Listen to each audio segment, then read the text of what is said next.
Welcome, everyone. My name is Lisa Friedlander from Next, powered by Schulman Rogers.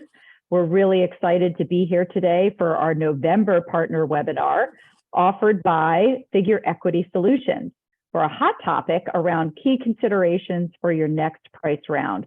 We're really honored and excited to have the team from Figure, Darren Hayden, as well as a fabulous entrepreneur, Sarosh, who is a venture-backed CEO from Dori, and they are going to go through everything you need to know around term sheets, key topics, liquidation preferences, round modeling, cap table, of course, all of the core items that folks have to keep in mind. Please feel free to put questions in the chat. We'll try to address them as we go along, but regardless, we will save time for the end. And really look forward to having Figure here today. Daryl, with that, I will throw it on over to you. Thanks so much. Perfect. Thank you, Lisa, and thank you to the Next team and the Schulman team for hosting today's session. Delighted to meet more of the Next community. And again, a big thank you to Lisa and Anthony. A quick snapshot of our agenda for today. We'll be looking at term sheets and key topics that you need to incorporate when negotiating. We'll also take some time to look at round modeling with my colleague Hayden. But to maybe kick us off briefly, as I said, my name is Darren McSweeney and I'm with Figure Technologies. Figure Technologies as a whole was founded in 2018 by Mike Cagney and June Oh. Mike is the co-founder or former co-founder of SoFi. Figure ourselves, we're a Series D company, currently valued at 3.2 billion, and we have three main verticals. We have a lending solution, a payment solution, and a relevant component to our conversation here today is our marketplace side. I do work for our marketplace team, which provides a number of services to the startup community. We spend our time focused on making sure that the companies we support, whether part of an accelerator, a VC, or even a law firm program, really are equipped to take those next steps in the fundraising world. I would say that key to all of this is Figure Equity Solutions and our digital cap table platform. We are a cap table partner for the Next community, and we have significant discounts in place. In fact, so significant that I have good news. If you're listening to me today, you're entitled to a complimentary cap table, regardless of the number of stakeholders that you have. And you can think of us as, and I should say that offer, folks, is in place until December 15. You can think of us as a digital cap table, but one that has feature parity with the top providers at a fraction of the cost. But we can do a lot more, though, too, as you see here. We can help you with your capital raise by facilitating that on the same platform at the click of a button. And while I know it's early to be saying this, for those of you who can take advantage of it, we also have our secondary trading, which can be used for those who are at later stages, maybe just prior to an exit, for example. But how did today's session come about? In our capacity as a mentor for numerous accelerators and VCs and law firms, as I mentioned, whether it's assisting with pitch events, office hours, or one-on-one mentoring sessions, the purpose of today's workshop is to cover, I would say, the most important topics that have arisen from those conversations. So today, as we mentioned, we'll be discussing key considerations around your next price round. As we've mentioned already, we're going to be joined by our partner, Sarosh from Dori. Actually, hey, Sarosh, Christian, also a team just out of interest who has recently moved out of stealth mode, for example. So perhaps the two of you should connect offline as well. But, you know, as I said, Sarosh is a CEO and co-founder himself of Dori, and also brings his experience as a director of product for Pindrop, an Andreessen-backed and also a Google venture-backed company, also a Georgia Tech alum. Sarosh will kick us off here today to discuss fundraising and some of the critical aspects to keep in mind when engaging investors. And then, as we said, my colleague Hayden, who a number of you may have actually already spoken with previously, but Hayden will wrap up at the end of today's session and look at round modeling for us. So understanding and building in those term sheets, but understanding the implications of those, and in particular, the dilutive impact that this can have. And just to say that for any questions that are top of mind for the group, feel free to put them in our chat function. And we will also, at the end of the session, have time for any of those questions that are top of mind. But do feel free to use that chat function here today, folks. And I guess without much further ado, I'll hand it over to our partner, Sarosh from Dori. Thank you so much, Dara, and thank you, Lisa, for having me as well. As Dara mentioned, I'm the founder and CEO of a company called Dori. We are still in stealth mode, but just to give it a little teaser, you can think about us as the machine learning powered LegalZoom for venture transactions. So I am not a lawyer, but the background in which we operate in gives me some confidence in the topic that we're going to be talking about today, which is term sheets and venture financing. I do want to just say, right at the beginning, regardless of how much you as a founder think you know about venture equity and venture financing, I'd strongly recommend a great lawyer. You will always be the least experienced person around the negotiating table. VCs do 20, 30, 50, 100 transactions in any given year. And you're going to do one every 18 to 24 months. And so having a lawyer in the venture equity space is an incredibly powerful thing to have, even at the early stages when you're receiving a term sheet. And we'll actually go through, why. The topic of the title of the presentation, really jealous of Andreessen Horowitz. They released a blog post a couple months ago that was titled "Funding When Capital Isn't Cheap," which I think nails the topic that we're going to be talking about. When capital becomes more expensive, how do you evaluate and decide on the best financing options for your company?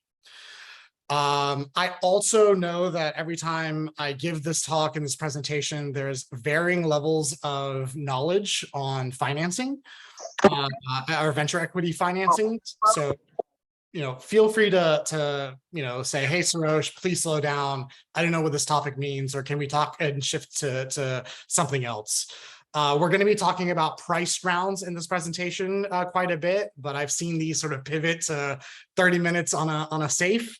I'll be respectful of Hayden's time as well, because I think scenario modeling is the appropriate sort of next step to this topic. So with that said, we can go to the next slide. There are practically just a handful of ways that you can fundraise as a business, right? You can go through Kickstarter type platforms to go fundraise. You can get government grants when you're in the bio-pharma type space. You can get a bank loan if you're starting a bakery. And then you can start moving into these sort of convertible instruments in your earlier stages. I think the stats that I've seen so far is that 90-ish% of companies raising between $1 to $5 million over the last sort of couple of quarters are actually raising on a safe or another sort of convertible instrument. So I know that topic is really popular for this sort of talk. Next is the sale of equity. This is actually selling preferred shares in relation to a typical fundraising. And then last but not least is venture debt. Again, we're going to be really focusing on the sale of equity here, but happy to touch on safes if that is of interest. Now, the core topic here is that when you are doing a preferred stock financing, you're actually trading preferred shares for money from investors. And what that really means is that there's essentially at a high level, two share classes when you're starting a company. One is the common shares or common stock, and the other is preferred shares or preferred stock. Common stock is what you as a founder have, what your employees and contractors are going to have when their stock options, when the stock options are granted and exercised. And preferred shares give preferential treatment to investors. So they are slightly different. And the reason that's important is because there are essentially two things that you're going to be trading for on a term sheet. One are the economic terms, which are related to who gets paid how much and when, and control terms, which dictate who can and can't do what without permission from somebody else. Keep in mind here, right? When I talk about both of these topics, most founders obsess over maintaining sort of a 50.1% ownership of their company after a number of financings. And a lot of these founders mistake that to think that that is a control term when it's actually an economic term. More ownership in your company actually directly translates to more money for the founders in the event of a liquidity event like an acquisition or an IPO. Preferred stock, preferred shares get a whole number of controls even when they don't own the majority of the company. So for example, one of the things that we're going to be talking about today is preferred stock protected provisions, would actually force founders to bring major decisions to a vote that can only pass with the majority support from the preferred stockholders, even when founders have over 50% control of the company. So just want to point that out. Any questions before we sort of jump in? And I think Lisa is going to be a great fallback for a lot of these questions that might come up. So I really appreciate that, Lisa. I'm also keeping a quick eye on the chat function here today, folks. Again, if anyone wants to put those questions in as we move through here. Great. Then maybe the last thing I'm going to say here, which I think I found really interesting when I was fundraising, is that the terms that you negotiate on today are going to set the precedent for what happens in future financings, which is why it's super important, right?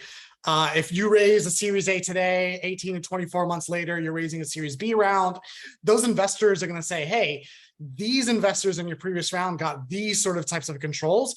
I want that too. So it's really important to appropriately negotiate now, because again, it's the foundation for your future fundraisers. The second thing that I think is I'm going to leave you with is that the only people who are ever going to see this term sheet are you as the founders, your board, and your new investors, and that's about it. And the reason I say that is because when you trade control for economic or economic for control, you're the only ones who are going to know what's been traded and why, right? And so the thing as a founder that you have to think through is that your employees aren't going to know, your customers aren't going to know, your prospects aren't going to know, your prospects aren't going to know. And the reason I say that is because sometimes it is okay and beneficial to you as a founder to take a flat round or a down round versus getting a higher valuation, but trading away some of these control provisions that might be highly dilutive to you as a founder in the future. And some stat that I found really interesting a while back was that if you take a look at all the financings between 2006 and 2020, I believe somewhere between 28 to 30% of all financings were actually flat or down over that time frame, and those were in the good times, right? And I'm talking about companies like Facebook, Square, DoorDash, Box. Like these are well-known companies that actually took flat or down rounds through healthy economic conditions. We're not in those conditions anymore, and I wouldn't be surprised if more companies took flat or down rounds, and I would personally take flat or down rounds if it meant that I didn't take poor control provisions within my term sheet. So just keep that in mind, and we'll now go talk about maybe the top three that come to mind in terms of economic and control. So maybe next slide. Okay, liquidation preference. So the way I think about liquidation preference, that it is, it's essentially downside protection for the investor. So it represents an investor's right to get their money back before the holders of common stock, which again includes the company's founders and their employees. So let me just say that a different way. The liquidation preference dictates the amount of money that must be returned to investors before a company's founders and employees can receive any return in the case of a liquidation event, whether you get acquired or whether you get go through an IPO. And so this is really important to understand, right? So the market standard as of last year has been a 1x non-participating, which again is just downside protection. That means that if I am a VC and I invest in your company and I put in $1 million, when there's a liquidity event, whether it's below the valuation or above the valuation, I get 1x the money that I put in back. That is typically what you see in traditional market standard provisions in a term sheet. Now, I am starting to see some founders take on more dilutive liquidation preferences. Again, that does not mean you have to. I would negotiate away from this, and personally, I would fight for 1x non-participating, but I have seen some founders give 1x participating, which means that not only does the investor get their $1 million back, but let's say you sold your company for $3 million. Now you have $2 million that has to be distributed to the founders and the employees. They get to double dip in the remaining assets pro rata based off the amount of ownership that they took. So for example, if they invested 1 million, they took 20% of the company, they would then be able to double dip 20% in the remaining assets. That's what participating means. Now, you can imagine that this gets insanely crazy when you go from a 1x multiple to higher multiples, whether that's 2x or 3x. The comment I would make for you here is that no investor, in my opinion, gloats about a liquidation preference. They all gloat about the fact that they invested in the next Google or the next Figure or the next sort of, Figma or whatever it is. And so these sort of provisions give you visibility into the type of investor you're talking to and the things that the investor cares about. So just keep this in mind, right? Personally, I would try to stay away from anything that is not 1x non-participating. But if anybody else has any questions or comments here, would be interesting to hear that.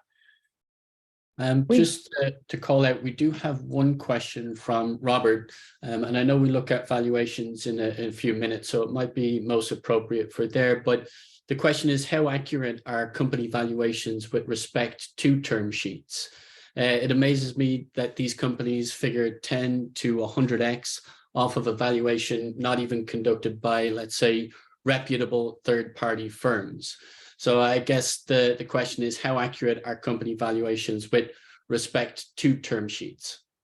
Yeah, super fascinating. I'm going to touch on this later as well, because I think valuations are the #1 type of questions I get during this, because yet again, most founders hyper-focus on economic versus control provisions, but that's an excellent question. And quite frankly, I've seen reputable third-party firms give crazy valuations as well. The #1 thing that I've seen sort of floating around the VC circles is the SaaS Capital Index, I believe it's what it's called, or SaaS Cloud Index, which I'll touch on later as well, which takes into a number of things. And I think you as the founder should also keep some number in your mind, but I do see a lot of VCs sort of pushing the valuation down the founder's throat on how they want to control the fundraise, essentially. We'll touch on that. And if I don't in the next 10 minutes, please call me out, Robert. Thanks, Sarosh. Yep. We can go to the next slide. Okay, protected provisions. I find these really interesting. There's a set of standard protected provisions that I think are completely reasonable. But let me just explain to you why protected provisions are even in the term sheet. So when we talk about the preferred stockholder versus common stockholders, keep in mind again that the preferred stockholders usually own somewhere between 20 to 40% of a company after the Series A financing. Now, if the common is united, aka you as the founders have somewhere between 60 to 80%, you own the majority of the company shares, right? Which means the preferred can't influence shareholder votes. because they don't have enough shares. Now, when you think about board level votes, typically when you get to a Series A financing, you typically have a common board composition of 2 common, 1 preferred. What that means is, again, 2 co-founders and one of your lead investors. So what that means, again, is that the common controls the board, which means that the preferred gets outvoted again if the common is united. And so the protected provisions, the way I like to think about them is that they protect the preferred minority from the unfair actions of the common majority. So for example, I as a founder couldn't sell $1 million of my founder shares back to the company, right? That would be completely unfair because again, the investors want their money back first. I can't issue more shares to the founders and then dilute the preferred. Again, that's a negative impact on the preferred stockholders. Keep in mind, again, that these are not always going to be written in plain English. So, you know, get a lawyer to take a look at these. A lawyer is going to be able to look at the protected provisions and say, okay, protected provisions 1 through 4, market standard, let's move on. So just wanted to touch base on that one. Get an attorney to actually take a look at some of these protected provisions, because again, you don't want the preferred minority to sort of dictate some of these like really important things, really important actions that you might take as a company. Keep in mind as well is that the reason you're seeing a lot of safe financings between the $1 to $5 million range is because you don't have to give up any control, right? Safe inherently means that you're giving away future equity for money now, which means you're not giving away board seats, you're not giving away any control of your company, you're deferring that to a preferred financing. And then just to call out Sarosh, we did have a question from Laura around a non-price round and perhaps structuring there. Laura, do you want to ask that question yourself, or you'd like me to cover it? Feel free to shout that question out if you like. Yeah, I think you started out in the beginning where you said, you know, this isn't really what we're going to focus on, but I'm sure it's going to come up. Well, you know, I think like in today's marketplace, right? I think, you know, the low valuations that people are throwing at us as, you know, CEOs, right, are just like, no, thank you. Let's figure out how to do this and close this round. And so, you know, we have a position that, you know, we want to do it a convertible, maybe 6% off, 6% interest, 25% off a Series A. Any commentary on that kind of structure or how to make it stronger or better? In the fact in the world today that, you know, seed round is, you know, really a tough round. I mean, I have like so many people lined up to Series A, you know, but it's just this early round. And in fact, you know, 25% of it I'm funding myself. You know, just because I don't want to take that much money, you know, so any thoughts around that? That would be great. Yeah, so I have seen probably over 5,000 financing documents in the last year. I'll be honest, I haven't spent a ton of time looking at the market standards for convertible notes, but when you say 6% interest, 25% discount, 25 to me seems a little high. I think the market standard on safes that I've been coming across is around 20% discount. So I would sort of negotiate for that. If you shoot me a message afterwards, I can actually go look through some of our data to see if I can pull that information. Just to touch on on a safe versus a convertible note. Again, I sort of, you know, a terrible analogy, but I sort of call safes the buy now, pay later of the venture equity world, except in the opposite, right? You're taking money now and promising to convert that money into equity at a future time. And for safes, there's essentially 3 flavors. You get a valuation cap, no discount, valuation cap, no discount, discount, no valuation cap, or the better of a valuation cap or discount. And I do have some data on that one. I believe the majority of safes that I'm seeing are either the flavor of valuation cap, no discount, or the better of valuation cap and a discount. And so it'll mention both the valuation cap and a discount on the safe. I think we'll touch on the valuation cap in just a second. Again, the discounts have typically been around 20%. But again, it depends on your negotiating power. If I'm coming out of YC and I think I'm going to be oversubscribed, I as the founder have stronger negotiating power versus me as a founder who just graduated and have a back of a napkin idea and created slides with no like engineering behind it. And so there's sort of this slider that I would think about in terms of what is my negotiating power and what do I think I can negotiate with VCs.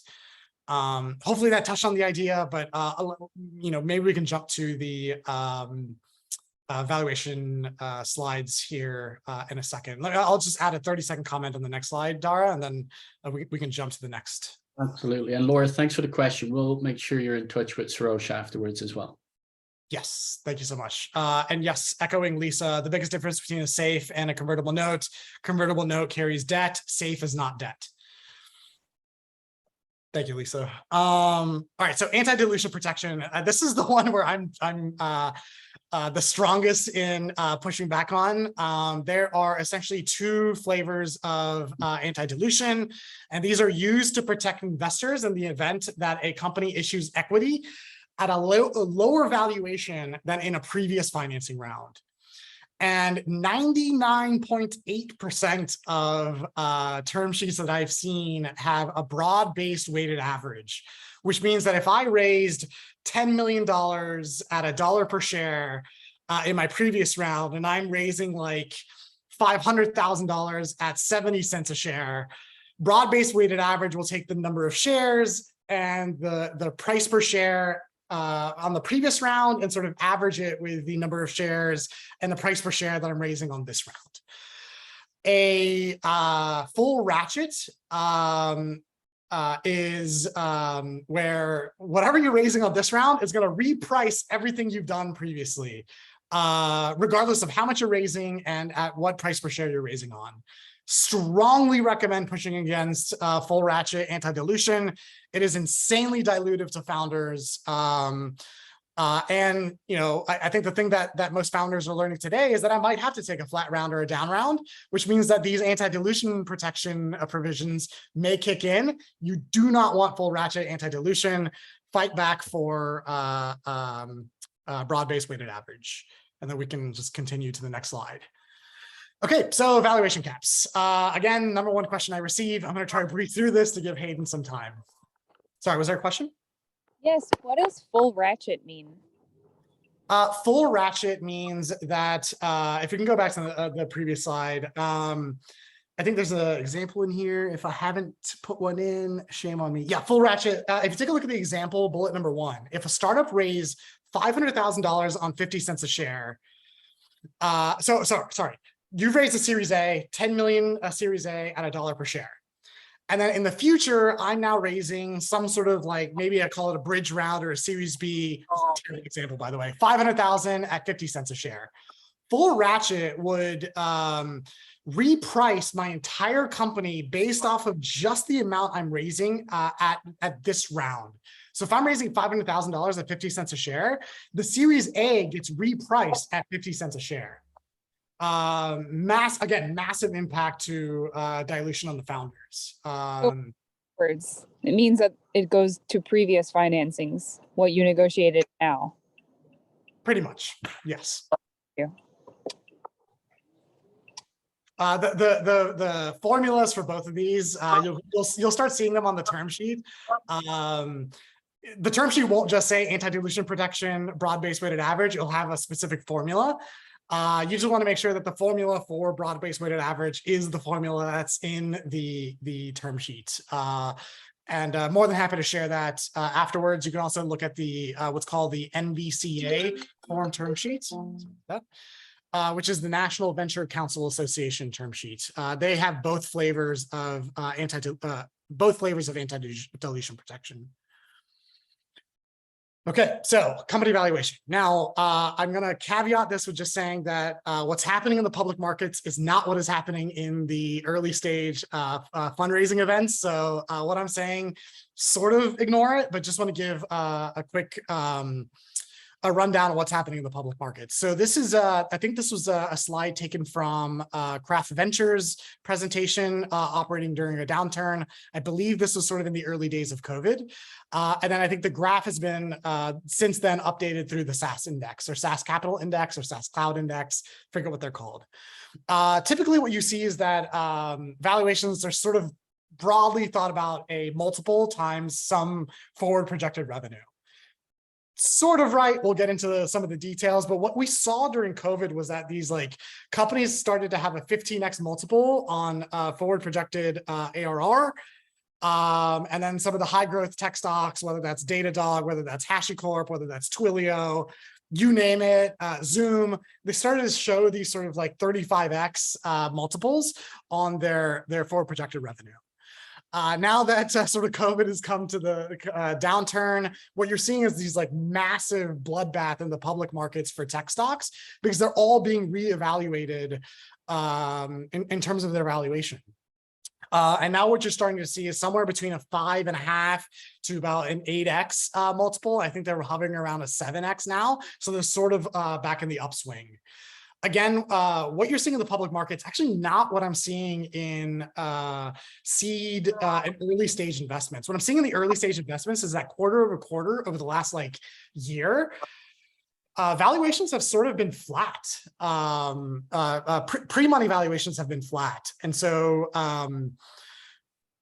you know, if an investor is saying, look at the capital markets, like we got to reassess your valuation currently right now, you know, try to negotiate, right? Look at the comps, and then sort of assess where you think you need to be. And then in the next slide, I think this gives some idea. Again, this is the numbers that are happening in the public markets. And I just want to point out here, I really like this quote. The house with a more desirable neighborhood or better fixtures will likely sell for a higher price than an identically sized house with less desirable neighborhood or fixtures needing maintenance. My joke is that, you know, if I have a 2,000 square foot house here in Atlanta, I'm definitely going to pay significantly less than Dara, who's going to buy a 2,000 square foot house in San Francisco. So there's a lot of things that impact the valuation, whether that's the founding team, the market size that you're going after, are you in a desirable sector, ARR growth rates, net revenue retention, burn rate, etc. The matrix you see here, I thought is super fascinating because it correlates really well with public markets, which is the ARR growth rate, as well as the net revenue retention. And I think, again, these correlate really well with public company multiples when you compare it against this chart. Now, the way I thought about my valuation and my business when I was fundraising is actually in the next slide. I, as a founder, have some idea in my head on how much money I need to fundraise between where I'm at today and where I need to get to for my next milestone, right? And let's say, I'm going to just throw out random numbers here. Let's say I know I need to raise $2 million to go, you know, hire 3 to 5 more people and get me through the next 18 months so that I can then deliver my product roadmap and gain the traction that I need to then fundraise again. And so I really like these graphs from PitchBook because it talks about the ownership percent of new money coming in. And so if I know that if I'm raising a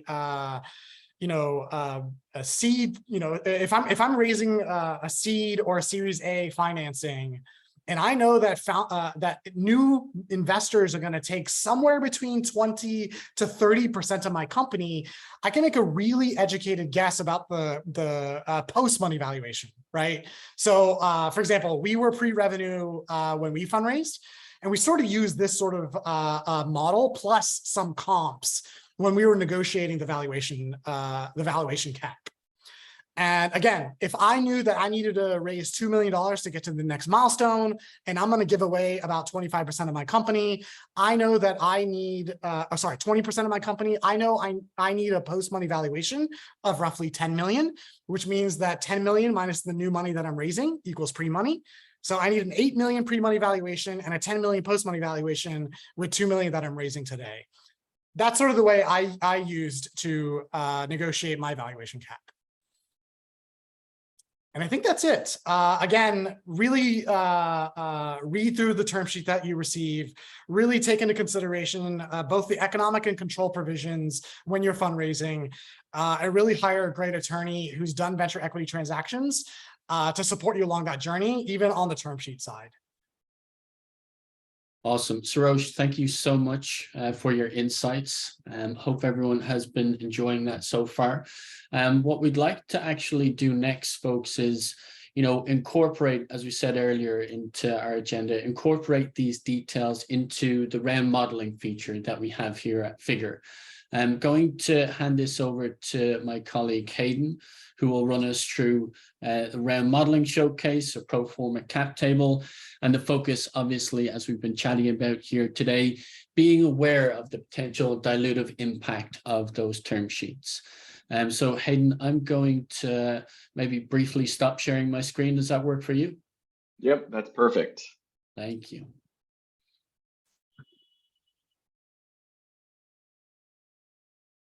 Let's see, are we all good there, Dara? Yes, I can see everything perfect. Thank you. All right.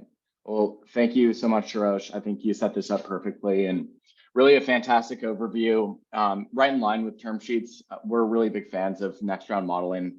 It's a really powerful tool to help you prepare for that next round. So Sarosh, you mentioned the buy now, pay later. You want to map that out and really understand how the cap structure will be impacted in different scenarios. So that's exactly what we've built. Early on, you'd have to do this in Excel. I'll jump into kind of the tool, how we've made this really easy for you to model out different scenarios here. But working in multiple spreadsheets across different referencing formulas, we can get this modeled out with your existing cap table in just a matter of minutes here. So this is going to be one of the first steps, is getting an up-to-date clean cap table, issuing out any pending grants, promised equity. So we're looking at a seed stage company right now. And just for the conversation, we'll take a look at the cap table. It's really going to be broken down into two co-founders here. And then we're going to have some existing convertibles that they've raised. So a couple different safes. There's a couple different calculations on the back end, but next round modeling will take everything into account as you begin to plug in what your valuation is, how you'll be establishing the option pool. But the dilution will all occur, and it's redundant here to look at those over and over. So we'll jump into a couple different models here, and this is meant to be repeatable. So we can plug in different methods. We're going to go with this lead or this. Enter, we'll raise on a lower valuation.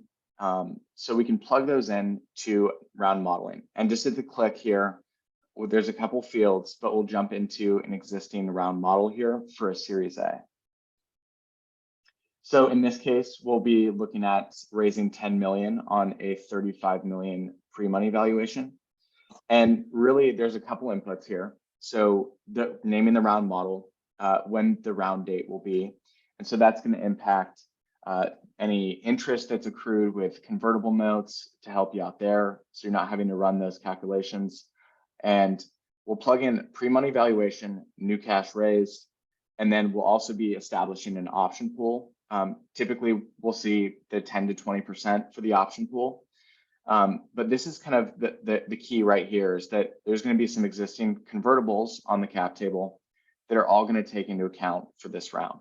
So automatically, the principal, all the conversion types, whether it's pre or post money safes, will all get brought in here to our round model. So that brings us right into the next step, is being able to plug in, okay, this 10 million, how is this going to actually look at the dilution on our existing cap table, and what percentages will the new investors get? So you can begin to plug in different leads here, any follow-on investors that are going to make up this 10 million.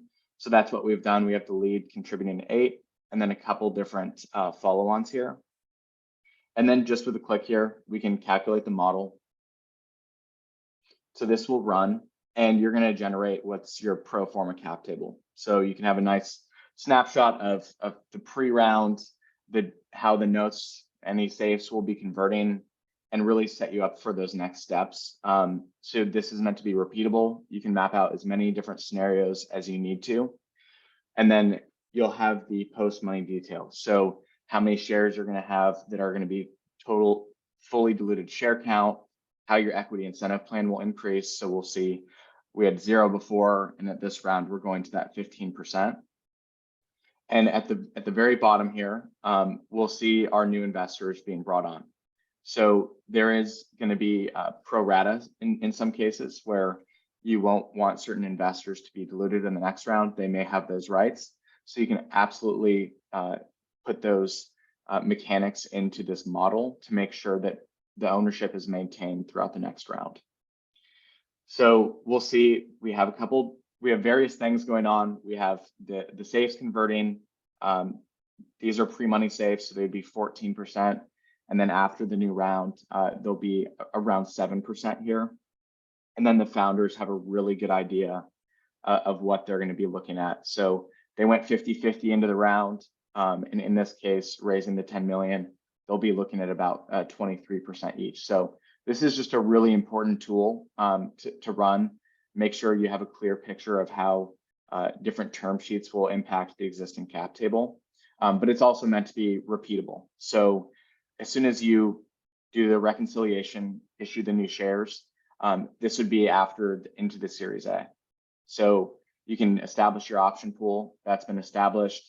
You're going to want to grow your team here. So that would be kicking off a 409A valuation. We do include that with the subscription too.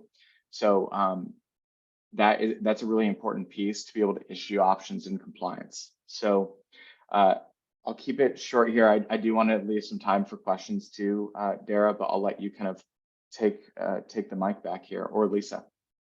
Nice, Hayden, thank you so much for running through that.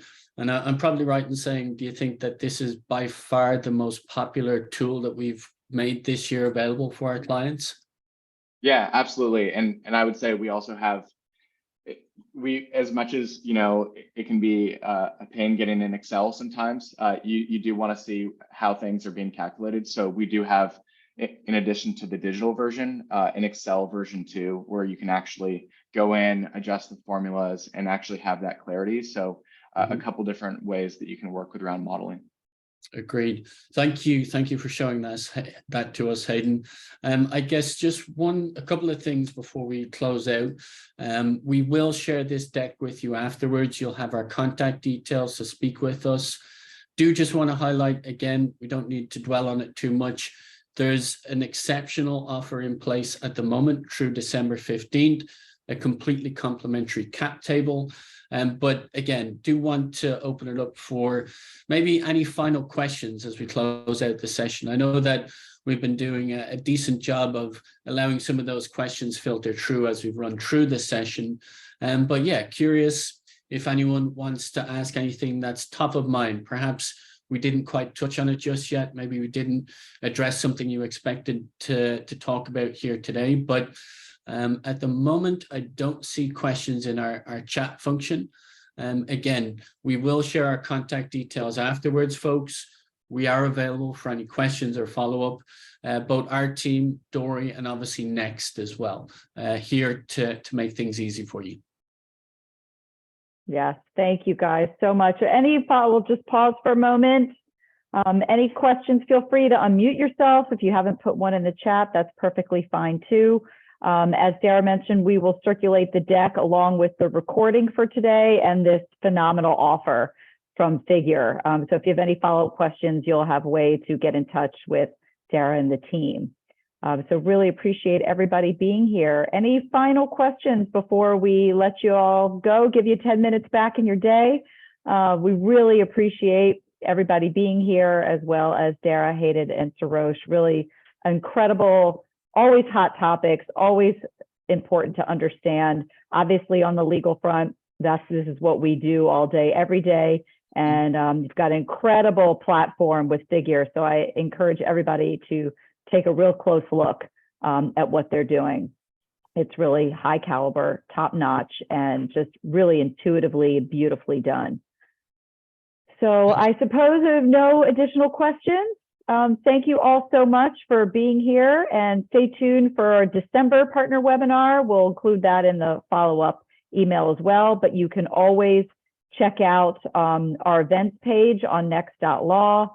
I'll just add that to the chat real quick before I let everybody go. So you can feel free to grab that, follow us on LinkedIn, and we look forward to seeing everybody soon. Thanks so much. Amazing. Thank you, Lisa. Thank you, Hayden, Sarosh. Thank you, Yeah. audience, for joining us as well. We'll talk soon. All Bye, right. everybody. Have a great day. Have a great day, everyone. Thank you.